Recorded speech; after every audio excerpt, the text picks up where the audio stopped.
We all face them, right? Those really tough decisions in your career, with your money, even in your personal life. And when the stakes get high, that choice can feel, well, just paralyzing.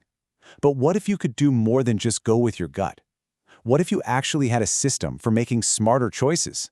You know that feeling I'm talking about? You're just staring at a crossroads, and every single path is some big mix of risk and reward. That's decision paralysis. And believe me, it is a totally universal struggle. Yeah, that's really the heart of it, isn't it? And to see this in action, let's talk about a guy named Omar. He's the VP of Finance for a travel company that's doing really well. But his success has created a new kind of problem, this flood of super complex decisions, where one wrong move could have some pretty serious consequences. Now, Omar could just rely on instinct, like a lot of us do. But for these high-stakes business choices, there's a much more powerful way to go. We can actually move from that gut feeling to a more structured, methodical way of making decisions. And it turns out there is a formal name for this. This isn't just some clever life hack. It's a real concept that's used in business and tech all the time to just cut through all that complexity. It's called a decision support system, or DSS for short. Now, I know the name sounds super technical, right? But the idea behind it is actually incredibly simple. It's really just any tool that helps you take all that messy, raw, confusing information and use it to see the problem clearly and then find the best way forward. And please, don't let that word system scare you off. A DSS doesn't have to be some crazy expensive piece of software. It can literally be as simple as a well-organized spreadsheet. The main thing is, if it's helping you compile data, compare your options, and model different outcomes, that's your personal decision support system. So why even bother with this whole structured approach? Well, it turns out there are 5 huge benefits that can be a total game changer for how you make decisions. Let's break them down. First up, the biggest benefit is objectivity. Instead of getting swayed by whoever's opinion is the loudest or even your own hidden biases, a DSA forces you to define the problem and evaluate everything systematically. It replaces all that emotion with cold, hard logic. Next, you get this incredible boost in efficiency. I mean, our brains are amazing, but they're not great at juggling dozens of different variables at once. A simple computer can store all that info and run crazy complex calculations in a heartbeat, which frees you up to think about the bigger picture. It also encourages exploration. Now, this is the really fun part where you get to ask those powerful what-if questions. What if our costs go up by 10%? What if demand suddenly doubles?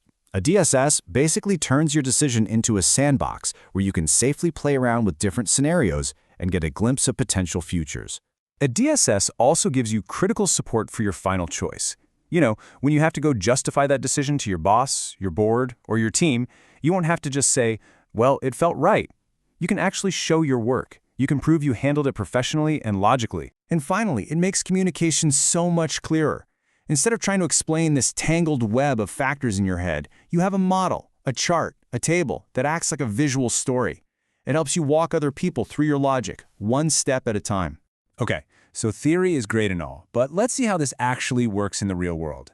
We're going to go back to Omar and his travel company to see how he uses a decision support system to tackle 2 very different kinds of challenges. So, first up, we've got a classic business decision. The company wants to add a new tour specifically for its corporate clients, but they have a few really good options on the table. So, how do they possibly choose? Initially, the whole debate is focused on just 2 frontrunners, a tour in Jeddah versus a tour in Riyadh. And, each one has some pretty clear pros and cons. But the real issue is that the choice isn't nearly that simple. And this is where you get clarity from chaos. By building a simple pros and cons table, a really basic DSS, Omar's team can suddenly see all 4 options laid out objectively. Jeddah has the big attractions, but there are issues with hotel rates. Riyadh is convenient for business, but the traffic is a nightmare. Aba is popular, sure, but it's also highly competitive. All of a sudden, the debate isn't about opinions anymore. It's about strategy. Okay, now let's scale this up. Let's look at a much bigger challenge. Omar's next decision isn't just about picking one tour. It's about creating an entire new department. We're talking a project with multiple steps, huge resources, and a whole series of linked decisions. So for something this big, a more advanced DSS acts like a roadmap. It breaks the whole project down into manageable chunks. You start with step 1, planning, defining the scope, identifying customers. Then you move to step 2, identifying options, location, tours, pricing. Step 3 is just doing the work. Then you evaluate. And finally, and this is so important, you monitor your results and you adapt.